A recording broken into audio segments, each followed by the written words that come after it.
I'm Rob Skinner, and this is the Rob Skinner Podcast. In this episode, I talked to Ben and Susan Borland, missionaries to Montevideo, Uruguay. Listen as they share about their first year on the mission field. They talk about their first impressions after landing in Montevideo, what the country is like, the challenges they've faced, and their plans for their second year. All this and more on the Rob Skinner Podcast.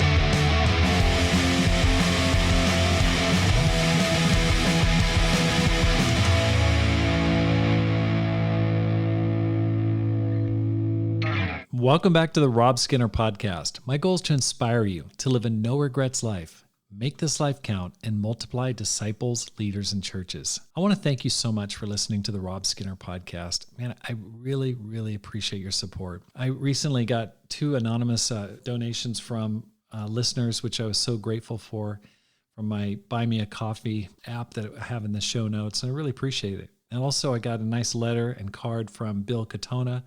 I appreciate his support. Thank you so much, Bill, for your supporting the program. If you feel like you're benefiting from the program, I'd like to ask you to support it with a gift. Your support enables me to multiply disciples, leaders, and churches and inspire others to do the same through this podcast. All you need to do is simply go to the show notes and there's a link to support the program. Speaking of support, thanks to a generous gift from one of my listeners, I have funding to support a campus minister this coming school year. Thank you so much. I've already hired a young woman who'll be helping this fall, and I'm now looking for a young man to lead our campus ministry at the University of Arizona this coming school year. We can provide $2,000 per month and the opportunity to learn and grow on one of the best campuses in the country. The campus ministry has bounced back from a low of 3 disciples after COVID and now has more than 10 fired up disciples who want to make this life count. If you're interested, or if you know of someone who'd be perfect for this, please email me at rob@robskinner.com. That's rob@robskinner.com. I look forward to hearing from you.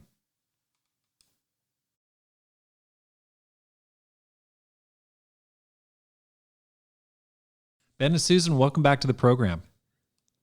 Thank you. Thanks for having us again. It is great to see you guys and to be with you. I know it's been, let's see, how long has it been since you guys took off to go to Montevideo? A little bit over a year. We arrived May 31st, 2023. Okay, so it's just been a little over a year. It's the first day of winter down there. It's going to be 111 here in Tucson today. Okay, on June 21st. So I don't know what the temperature's like there, but we are opposites. If you guys, I'm just looking forward to talking to you about your experience this first year on the mission field. You guys came from Oklahoma City. What was it like landing in Montevideo? Okay, you've got your kids. You have 3 kids, right? Okay. Yes. What was that? Can you just describe what was that like, just kind of stepping off the plane and just coming into a foreign country? Sure. We got to visit the country twice before, once on an interview and then for spring break with our kids for a week. So it felt like we had already done some test runs, but this felt real when we had like 20 pieces of luggage and had to push 2 to 3 luggage carriers through there with after 20 hours of time in airports and planes with 3, elementary age kids, it was exhausting. And in the trip that we took in spring break, we lost some bags. So we thought, okay, we already expected the worst, like we might lose some things, but everything went through. Yeah. And so we packed up a lot of kitchenware and some electronics and all of our clothes with us, and had to take a giant van to our waiting apartment. So I had chartered a probably 20-person van to take us because we said we would rather have like way too much space than not enough. Right. And so there was like a van waiting to pick us up, and we like flew through customs, and it was cold. I remember it was like cold and gray. And we like hopped on the van, and then we came to our really cold house because we don't have like central heat or air. What? We actually heat our house with a fireplace. And once a month or like every 5 weeks, we get a ton of firewood delivered, like a literal ton of firewood delivered. But it took us like probably 6 or 7 weeks to figure that out before someone was like, wait, you're just like buying 10 kilos of firewood at the grocery store and walking home with it. They were like, that's not going to work. So like people started giving us phone numbers of delivery people that bring wood to your house. So we were just cold for like, well, also Uruguay is going through a drought. It's one of the few yeah. places you can drink from the tap and flush toilet paper in South America, but you couldn't do that because of the drought they're experiencing. So I was like carrying 14 liters of water and like 10 kilos of wood from the grocery store like every day. Like a real man. It felt like I was supporting a village. And I think we were cold, and I think we were just like dehydrated for like 6 weeks because we didn't realize that like everybody kind of goes to their corner store for little things. Like you don't go to like the big grocery, like, you know how you do like a Walmart haul or a Target haul. Right. Here it's like, yes, you can do that, but like you kind of go to your corner store when you need to top up something. We didn't realize that our corner store had like gallons of water, or not gallons, like 7-liter containers. It's huge. I mean, it's like huge. So it was a huge learning curve at first. It was a huge learning curve. Yeah. Okay. So you're heating your place with a fireplace? Yes. Yeah, right now we are. Yes, right now. It's also our clothing dryer. It's like that game, the show Survivor. We both know how to make fires. We're so good at making fires. But you guys are in the city limits, right, of Montevideo? Yeah. Yeah. And you're heating with wood? Okay, so here's the thing, is that if we lived in a really big like apartment building, we would pay for like a doorman, and we would pay really expensive. They're called gastos comunes. So everybody pays like a flat rate for heat, no air, but like heat, water, doorman. But sometimes it costs as much as your rent. And so we technically live in a house, but to me, it feels like an apartment because we have upstairs neighbors and we share a wall. But so we don't have to pay those common expenses.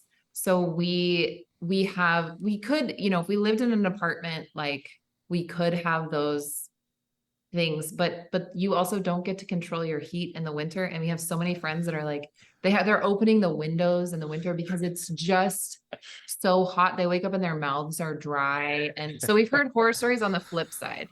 So we have like a large common space in our house, and it's always warm. Like we figured out how to keep it warm. And then everybody's bedroom is it's cooler, but we have like hot water bottles and heated sheets and stuff like that. And so you just kind of go in your room at night, and actually I think you sleep better in the cool air. So. Yeah, definitely. Yeah. Okay. Wow. That's interesting. So Ben, tell me about language. Let's talk about language school. You came in there with, you were doing a little bit of self-study. Susan, you studied Spanish, right, as I recall, in college. So you already knew how to speak. Let's talk about your language acquisition. Yeah, well, Susan has been on a learning journey as well, and she'll share. But for me, it's I've tried to pick up a language a handful of times, and even for the sake of Jesus, it's like, it'd be really good to know a second language, but you're so entrenched in the U.S., with English, right. So it's unless you really go after it, it becomes really difficult. And so, I think probably as Americans, we just say, well, we just assume that immersion is always best. Mm-hmm. And I think it is best, but you make a million mistakes in the first week. So, yes. And then you'll make the same mistake a million times before someone corrects you. Where they're like, oh, that word doesn't mean to speak slowly. That means glass lenses. And you're like, oh, okay. Like, The real story. That's my story. and so, but even with advances like using Google Translate and, you're not going to get, the It's not the local colloquial thing. Cause I think Google Translate is more like European España, Espanol, and not Latin America. And then even then it becomes very patchy. So it's moments where you're like, okay, well, I'll just depend on Google Translate in a moment. It just doesn't work well for either party. So yeah, it's been interesting. I've done an online program. Then I sought out a private tutor with two other missionaries that were here to help us to learn. And then they went on for like a summer break for a couple months. Like my school was just closed. And so I switched to another online one where I get to speak a lot more. And because that's the hardest part for me now, right, is just that brain to mouth, right, all those mechanisms going. So I've been preaching in English and in Spanish together. Because we still have some people that aren't Spanish speakers on our Sunday services. So we're still splitting the field a little bit there. So it just makes all my messages a lot more brief. How do you do that where you speak in English and Spanish? Usually I finish a thought and then I do it in Spanish. And then, but also we're meeting in our home. So a lot of times it's discussion. And so I'm not always trying to translate for everybody. So I think that helps open up the door a lot more. So, and maybe the burden of public speaking a little bit, and a lot more interactive. It might be weird if I did like a 40-minute sermon, with 6 people in my living room. What was it like preaching that first time in Spanish? Oh. Well, I think it was probably the inaugural service.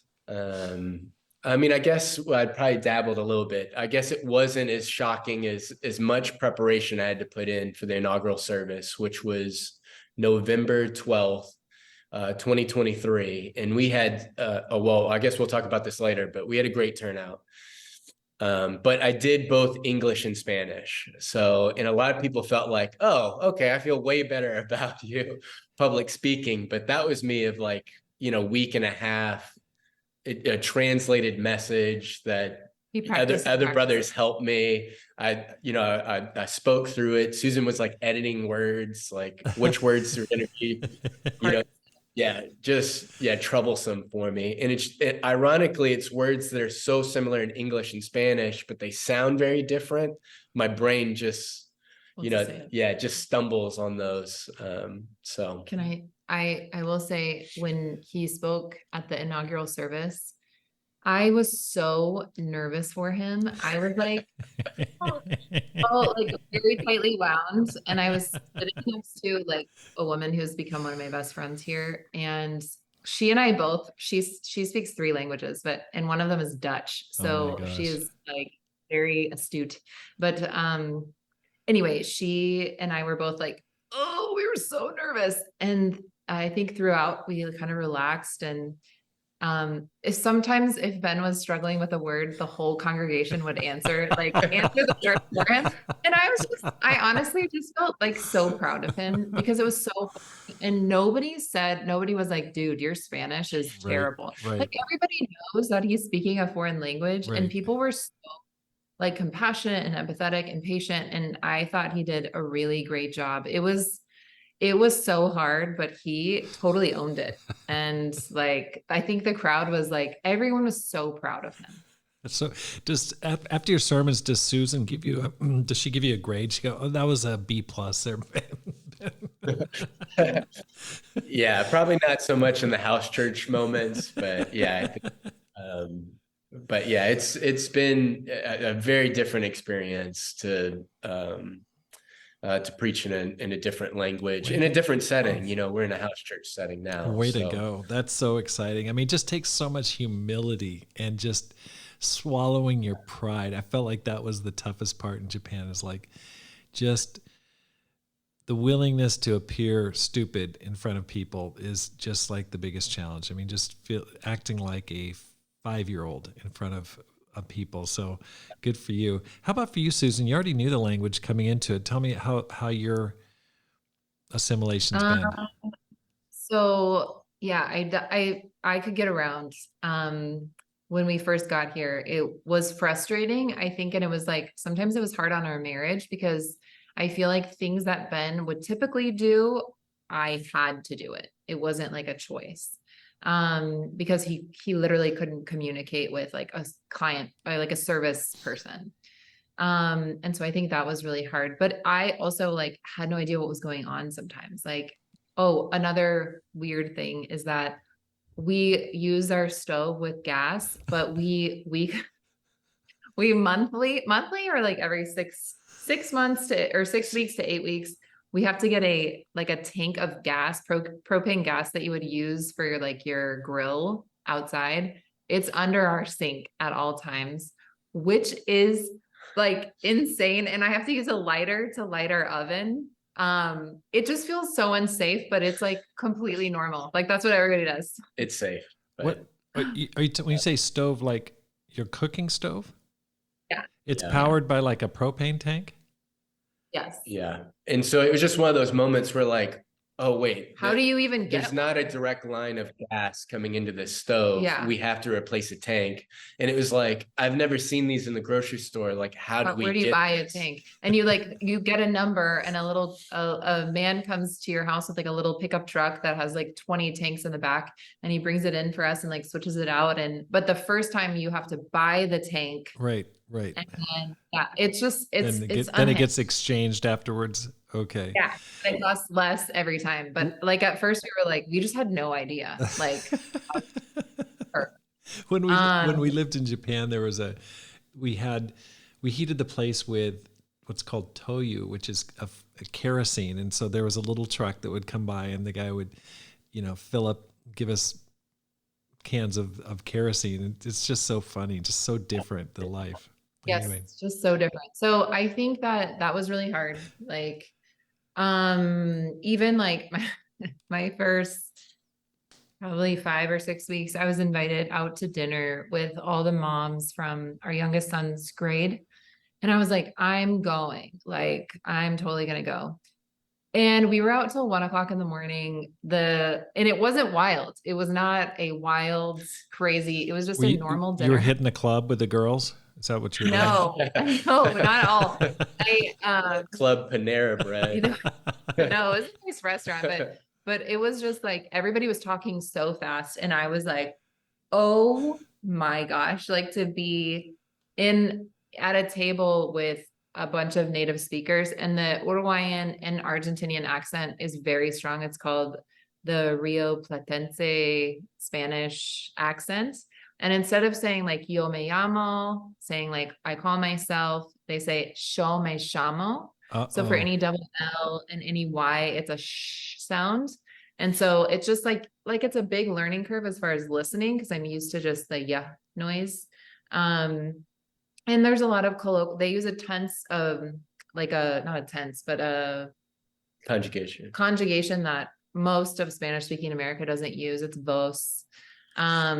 So it's like, wow, there's just so much to learn. I felt like I was drinking from a fire hydrant. I like language. Like it's fun to me to learn.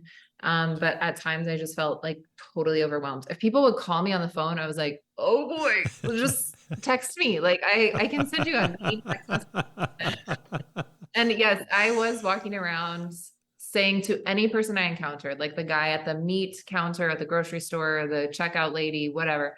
I was like, I'm learning Spanish, and sometimes my Spanish is painful. And I meant to say lento, which is slow, but instead I was saying lente, which is glasses, and everybody would chuckle.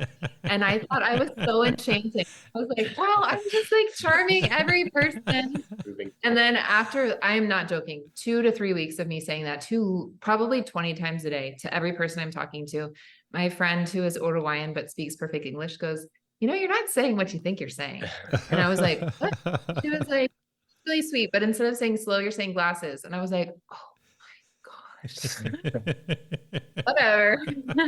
So, I love that. Okay, well, how have the kids done? Are they going to school? Like, how old are your kids again, and what are they doing?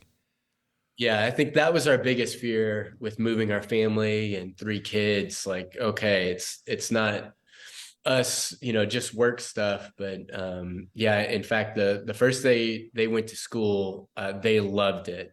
It felt like God really took care of us in that form. So our kids go to a bilingual school of English and Spanish, and God's provided for that because we help raise that money outside of our salary for people to donate towards. So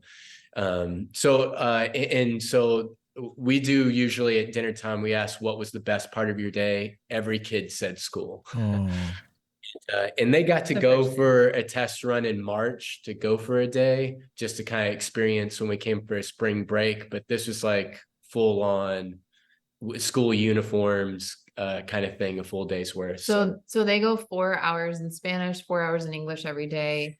At least one of all of their teachers can speak English. No one's like, I think my daughter may have a native speaker English, but nobody in the school is a native speaker of English. But it's wonderful. Like, it's literally on the beach. They play outside 2.5 hours every day. wow. Every Friday, our oldest kids take a bus and go to like a big sports field outside of the city, and they have sports training for 4 hours outside. And they just like, they don't understand. I tried to explain like, what's it called? Testing the state testing, like the standardized testing. Right. And they were like, why would you make children do that? And I was like, I know. Yeah, explain the faculty at the school there. So it's really good. Our youngest, I would say, is a fluent Uruguayan Spanish speaker. Wow. He doesn't like to speak like to us. I mean, he will, but we had a play date at our house the other day, and he had 2 friends over, and I was like, oh, my heart. Like, he just speaks so well Spanish. And I think it's he's like 7. Yeah, he's 7. I think it's like kicking the other kids' butts that they're not like. How old are your other kids? So you have a boy who's 7. Yeah, another boy who's 10, and our oldest is our daughter, and she's 11. Okay. So they get pulled out for a Spanish tutor twice. And then like during their English classes, because it's not as vital. And then they have kind of chosen friends that can speak English better. And because they're in like upper grades, their classmates just speak English better. And also, we're the only Spanish or English speaking family at the school, the only one. I would say it's mostly Uruguayan and a couple of Argentinian families, some Brazilians. But when we invite people over, they're like, "Ooh, English camp, send your kids." Absolutely. That's great. Yeah. They're doing well. I think our daughter is like getting into like adolescence, and so sometimes she really misses home. The other 2, they're very excited to travel back to the States, but I think that they're happy. Like in school, they have friends. The first day of school, a mom came up to me in Spanish, and she was like, you're Carter's mom, right? And I was like, yep. And she was like, there's a birthday party for the 3rd graders. Can Carter come? My daughter wants him to come. And I was like, okay, I don't know where it is. We don't have a car. She was like, I'll drive him. It's fine. And I was like, wait, where is it? And so he went with like a woman I've never met before to a birthday party. Oh. And then I texted her and I was like, how's it going? And she was like, oh, I dropped them off. I have no idea, but this mom is going to bring him home. I arranged a ride. And I was like, oh my God. But he made it home, and I was like, how was it? He was like, best day of my life. And I was like, that sounds like a setup for a Liam Neeson Taken movie or something like that. Where's my kids? The birthday culture here is like so strong, wild. Wow. So I understand now, but I was like, be a cool mom, Susan. Be a cool mom. Right. Be a cool mom. Right. Carter was like, please, can I go? Please, please, please, please. And I was like, you know what? Sure. What's the crime level like there? Do you feel pretty safe in general? Yeah. Susan's about to share a story where her phone got stolen, but generally, yes. And for South America, definitely. Yes. It's just like petty theft. Okay. Like if you leave stuff visibly in your car, someone will break in and steal it. I was like texting like this at a bus stop and someone literally rode their bicycle by and stole my phone out of my hand. What? And there was like no chance that I was going to get it back. No chance. And then like since then, I've heard so many stories of phone stealings. Even a woman was on the bus and somebody grabbed her cell phone through the window and like kept going. Oh my gosh. So it's like, if you have an iPhone, everybody wants an iPhone. So I just take it. Wow. Okay. Well, talk to me. How has God worked over the past year? Tell me what it's been like trying to reach out in this foreign country. Yeah, so we kind of have a two approach, probably like many people, where okay, who are just making friendships and connections. I think like that Luke 10 scripture, people of peace, staying at home, eating. So I think that front has been amazing for us, and just connecting with other people, especially having kids, other parents, other married couples. Mm-hmm.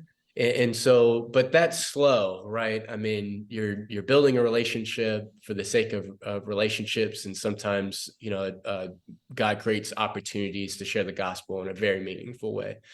The other one is just more cold contact, going the sidewalks or public spaces like plazas or parks or the universities to meet people, and that one is a little bit harder in the region of South America that we're in.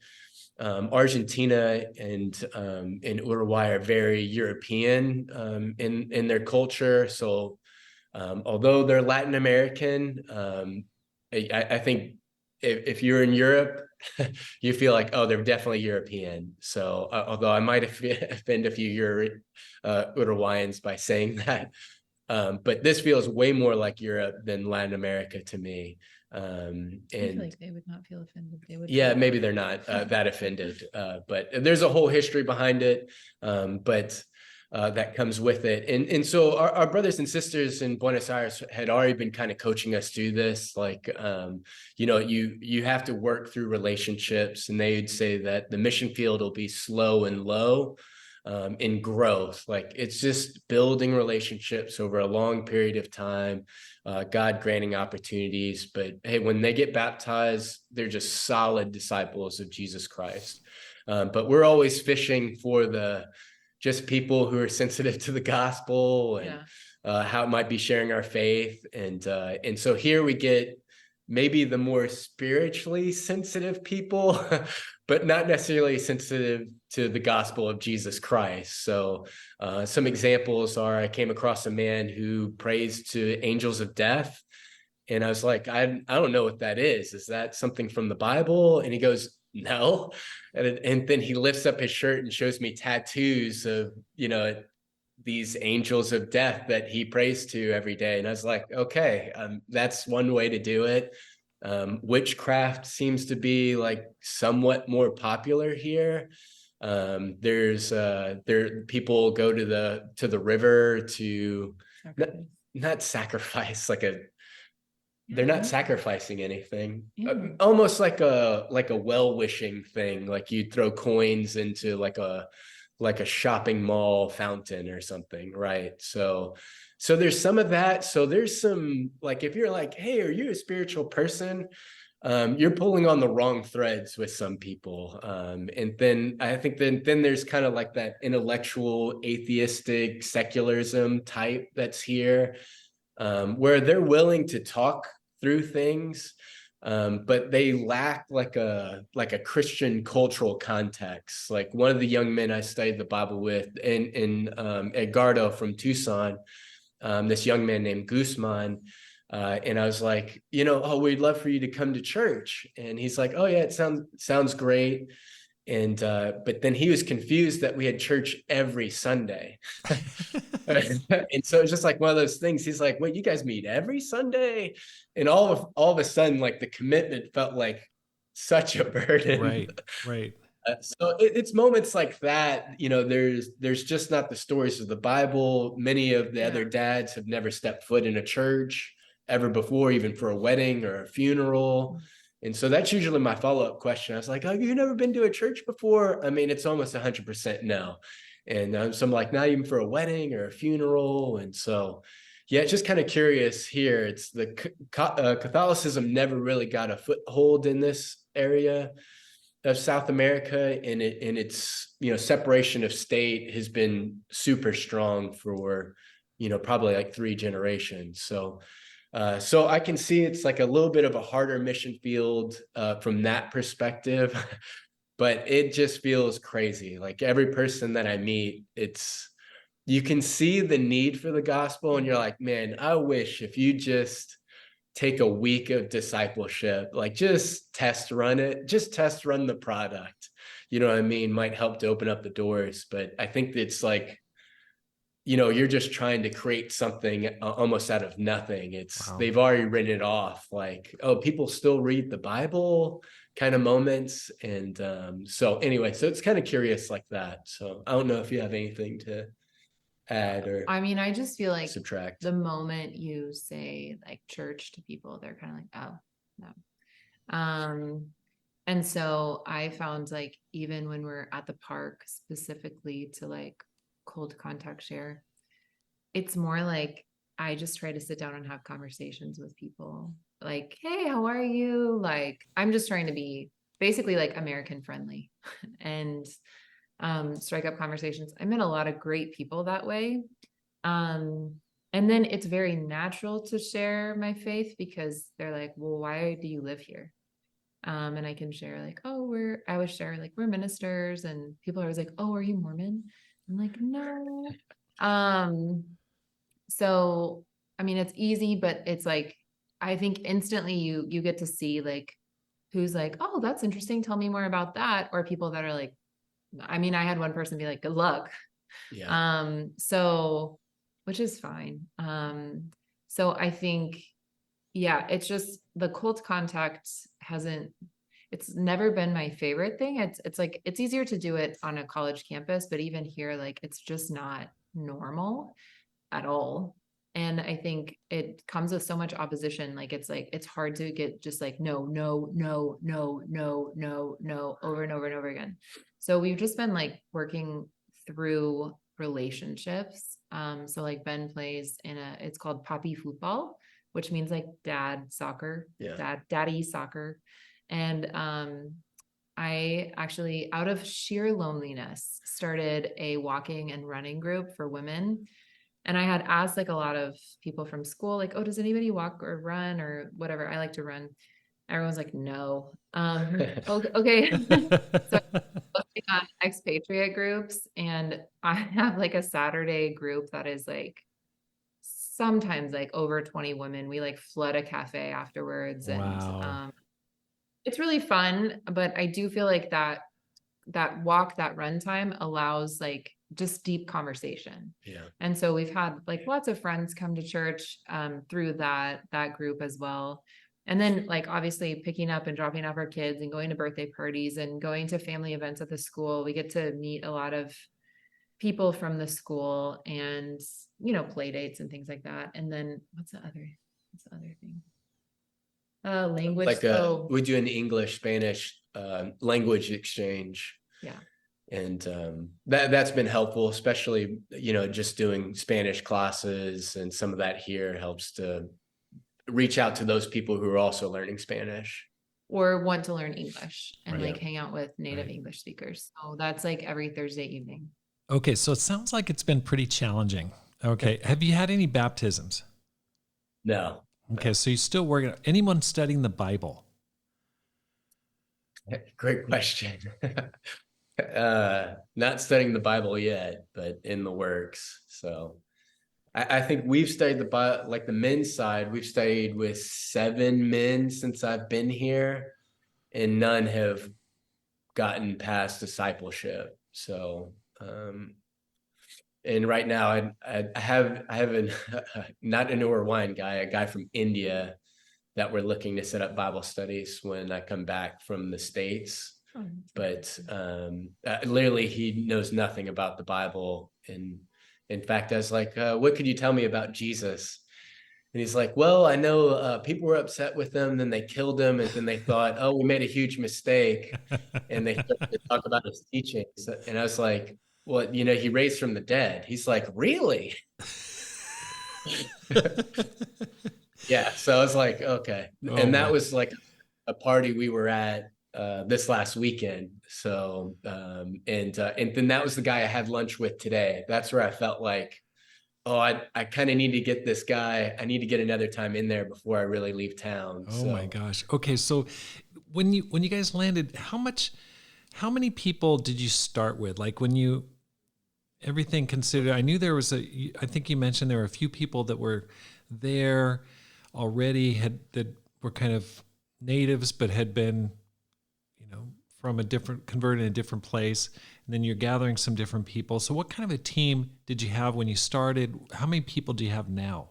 The beginning of our mission team was a curious one of an interesting birth, I suppose. So Buenos Aires had been a big part of the sending process. And so they had been doing Zoom calls since the pandemic of people who had been interested in joining Montevideo.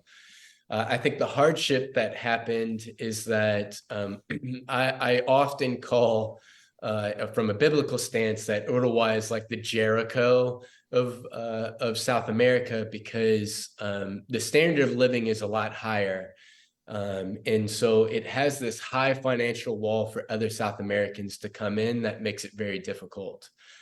So we only had one South American join our team, and everyone else was North American from the US. The only hybrid we had was from Tucson, and that was Edgardo, who grew up in Honduras, but his adult life, 20 years, in the United States. So we were 6 Americans and 1 South American from Colombia. And then we were expecting that 3 women were, there to receive us. It turned out to be 1.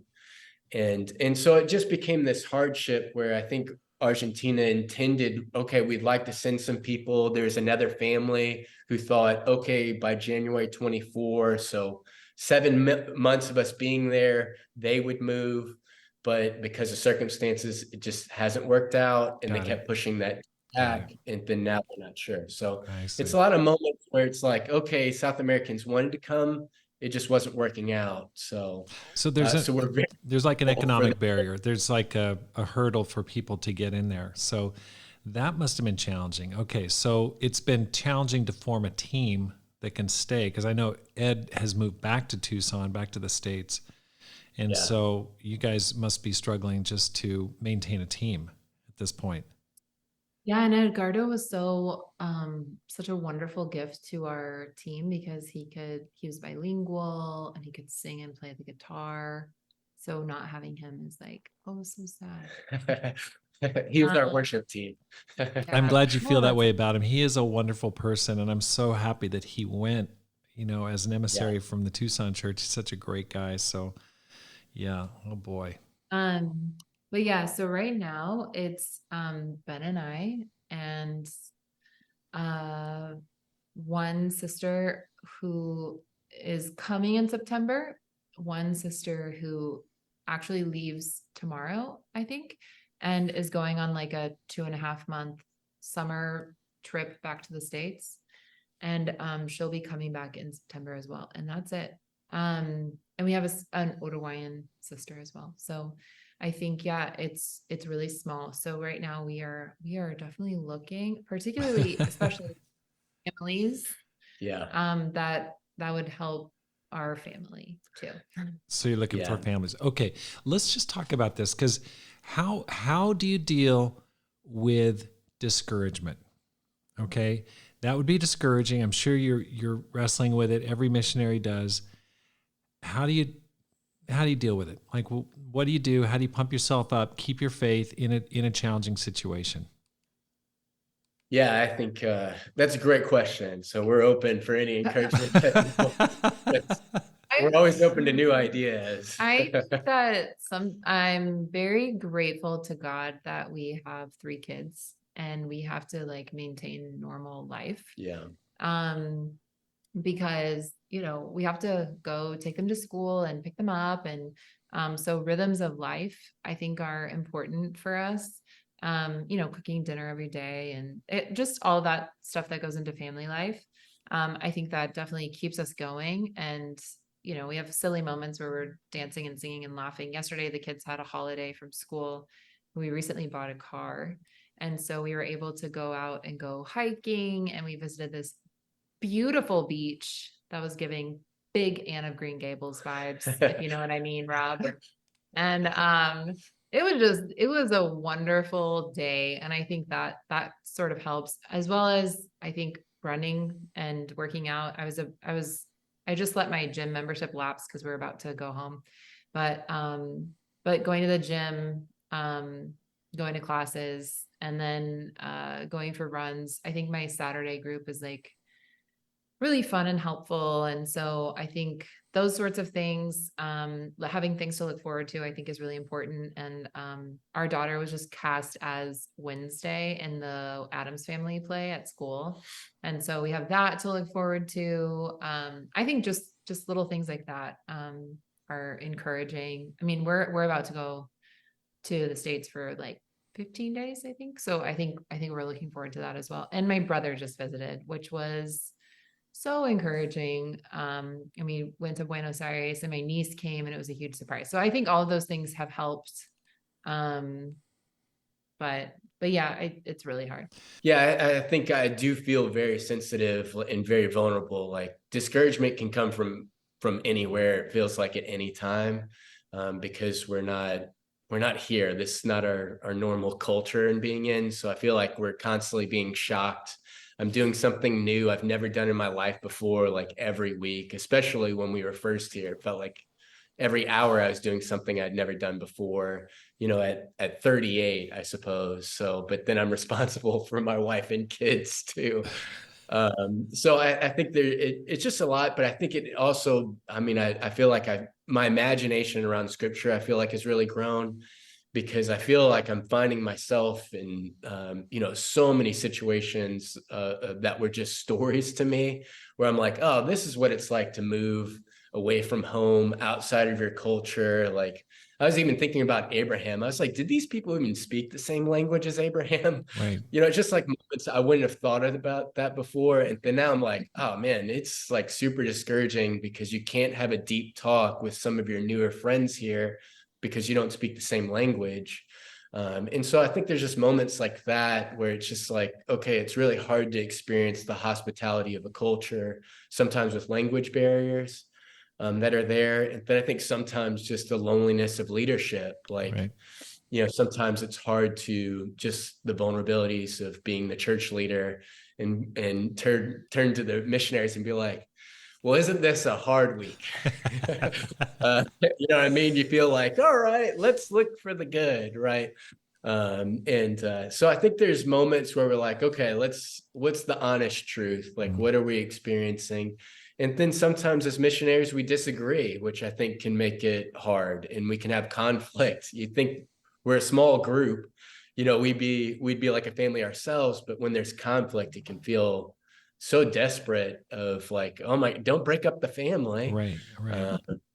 And so anyway, so I think I think I can feel very sensitive, which might make me want to be a little bit more people pleasing at times. So I think that feels a little bit more of a danger for me, I think, here than it was being in the States, where I felt like I could be a little bit more confident and sure of myself. Right. So. Well, you're such a smart person. You guys are both super smart and super achievers. So that's frustrating when you want something to happen so badly, and it's not happening like you want. And in another circumstance, any other field, any other area, it would be, and yet it's challenging, and you can't control people. You can't force it. So I know that's frustrating for you. I'd definitely be praying for you. And I'm reminded of William Carey. He was one of the early missionaries to India. I think his first conversion happened 5 or 10 years in. I mean, it just took such a long time to get a foothold. So I know it does take patience. Let's talk about money. Argentina is, in the news for hyperinflation, 300%. I mean, the government seems like it's under fire. I mean, it's all just a huge mess, at least from the U.S. news perspective. But Montevideo and Uruguay is completely different. So what's the difference? What's happening? They're adjacent to each other. You're not very far from Buenos Aires. So what's happening? I actually just went there 2 weeks ago, and they don't even it's very interesting. On their menus, it's like a wipe away marker that they change the prices every day. It's wild.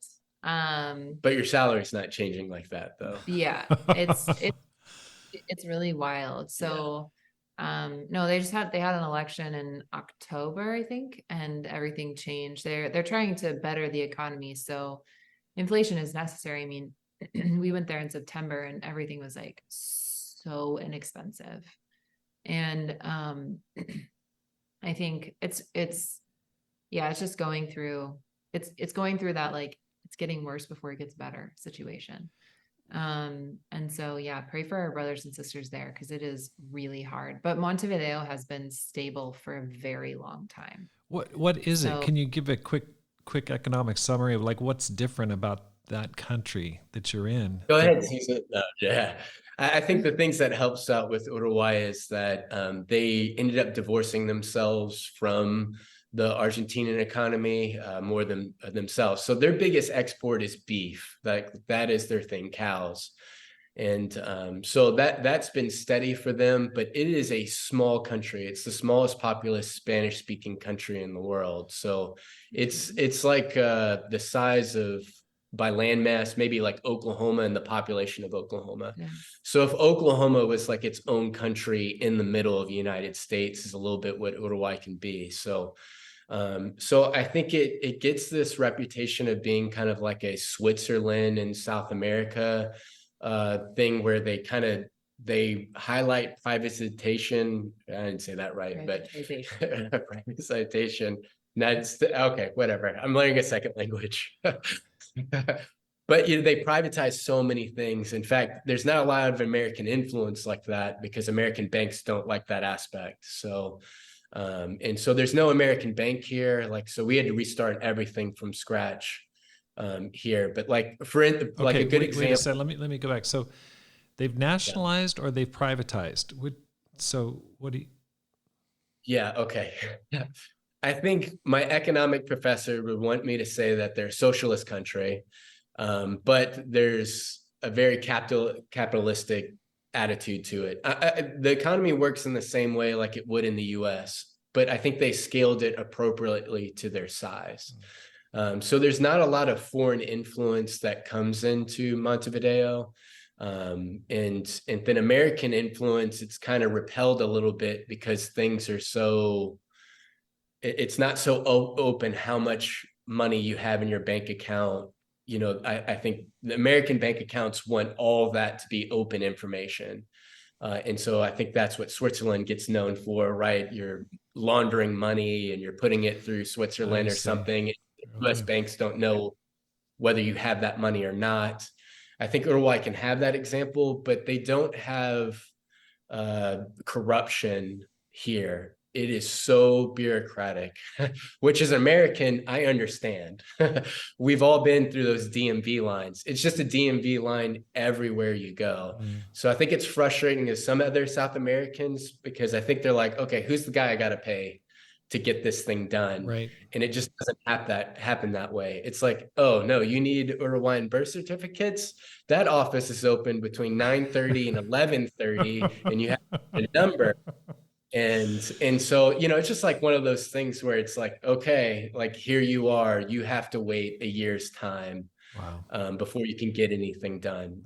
In fact, we are some close friends of ours who are New Zealanders. His work is just sending him home because it's just taking too long for them to get the business going. Got it. So are you guys on a tourist visa? Are you guys on a missionary visa? What kind of a status do you have? So we are residents in transit right now, which means we're trying to get residency right now. So we don't actually have to have a visa to be here. So Okay. Right. So they allow Americans to be here for 90 days. days without anything. Then all you have to do is like cross the river and go to Argentina or go to Brazil, which is also close, and then come back, and then your 90 days restarts again. Got it. So there's like a lot of people that are living here without even going for residency, but you can't do much without an ID. So like even our kids have IDs. So we're residents in transit. There's just like a few legal documents that we're waiting to get cleared on. Okay. But it's a 2-year process. It's a 2-year process to get the citizenship or at least. We're No hoping, citizenship, residency. Got it. Okay. How are you guys supporting yourself?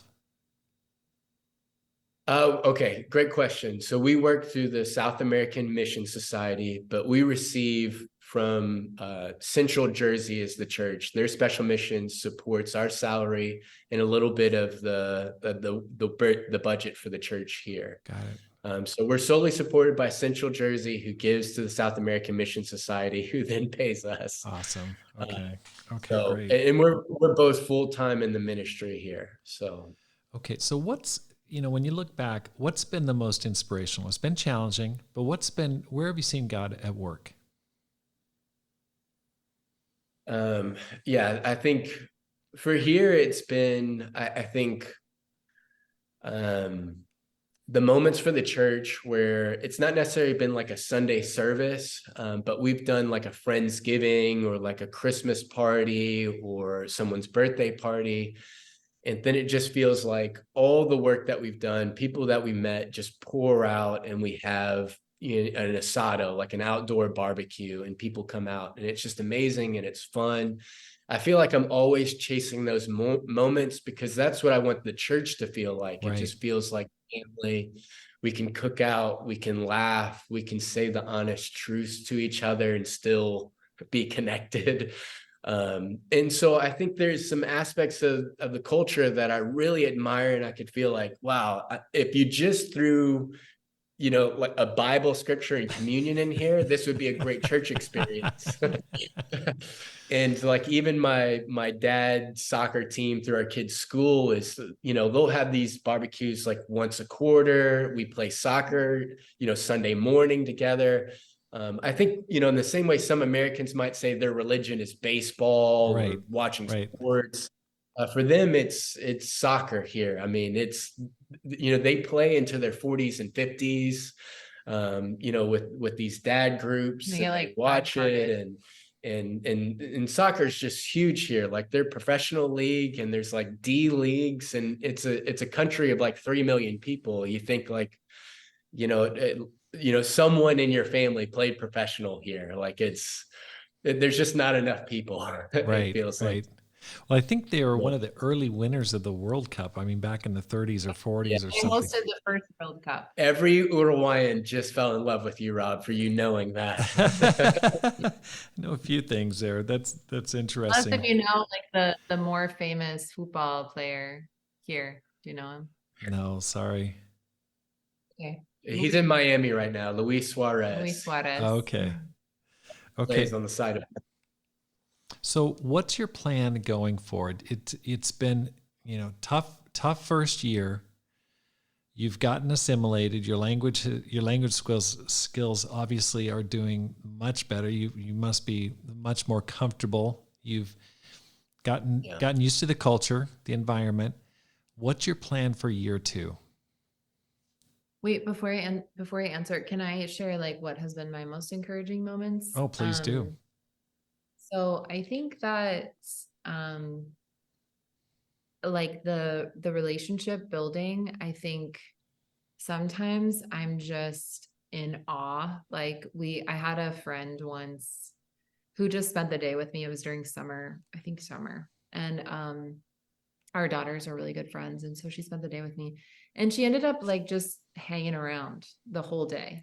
And then I was like, well, we're gonna have a midweek like devotional, and she was like, oh yeah, I'll stay. And she came to our inaugural service, but she was raised Catholic, so she's like, I can't even tell my mom I came to church with you. She's like 45, but she shared at the midweek service like this is what this country needs. Like, you guys are what this country needs. Like, please keep on going. Or, I received a message from a woman the other day that we were friends, and she said, I'm visiting my sister, and I went to like a Bible discussion that she has with some women once a week, where they just kind of check in with one another and they share a scripture and they just talk about their lives. And like, do you do that? Could we do that? Like, just those moments where like God opens a door where you're like, oh, that's, I think I'm starting to like learn to appreciate the smaller things.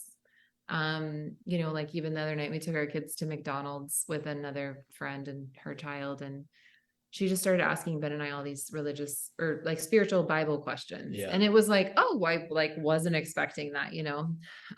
So I think that like those moments when God opens a door that you just like, you didn't even see. Right. And so I think just learning to appreciate those more rather than like the really big moments, I think has kind of helped my faith, and also even just my gratitude and connection with God. Right.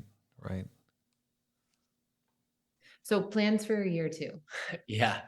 Well, I think one of the things we learned is that God can do a lot with a little, and, with a smaller mission team than we expected, we've consistently had visitors to church on Sunday and have these big barbecues with like, 30, 40 people. And so you can see the work, it's growing. It just feels like we're constantly tilling the soil. But that's fine. I think a lot of the mission fields could probably relate with that.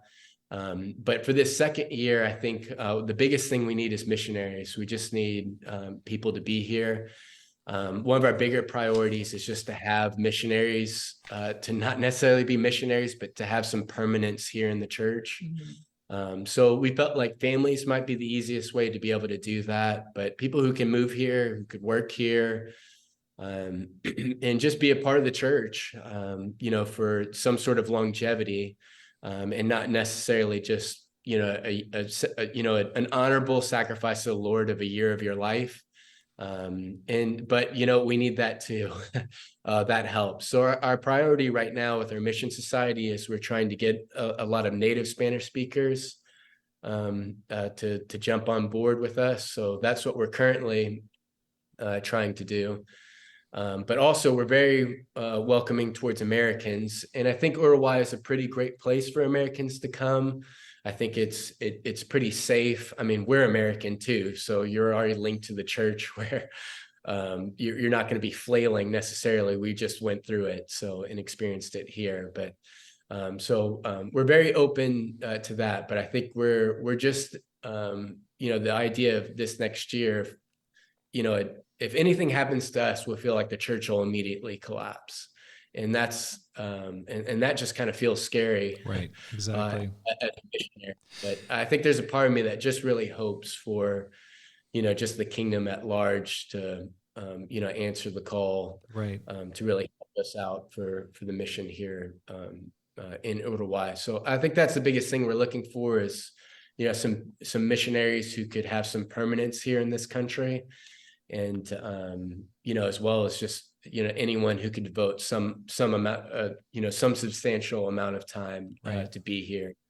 If someone were interested in going, how much would it cost if a person were going thinking I'd like to go? Like, how much would they need? Like, if it's a single person and let's say they want to rent a studio or a 1-bedroom place, how much would it cost them to live? What would be enough money to get by for 12 months? Well, it just depends on the lifestyle that you want to live, truly. Like our house is not expensive. It's significantly less expensive than what we were paying in the States. And it just depends if they're like looking to long-term rent an Airbnb, that gets really expensive because, if you want amenities and you want a fully furnished place, it just depends if you're willing to have roommates or not. So I would say somewhere between like $500 and $1,200 a month for like an apartment if you weren't looking to furnish it yourself, things like that. Like, just depends. Yeah. I would say probably about 1,200 is probably a good marker to, to be in this country. It does feel a lot like the United States as far as the cost of living. I mean, maybe not, some of the larger cities like, maybe in LA or New York, like, no, but probably in smaller town US will probably feel similar.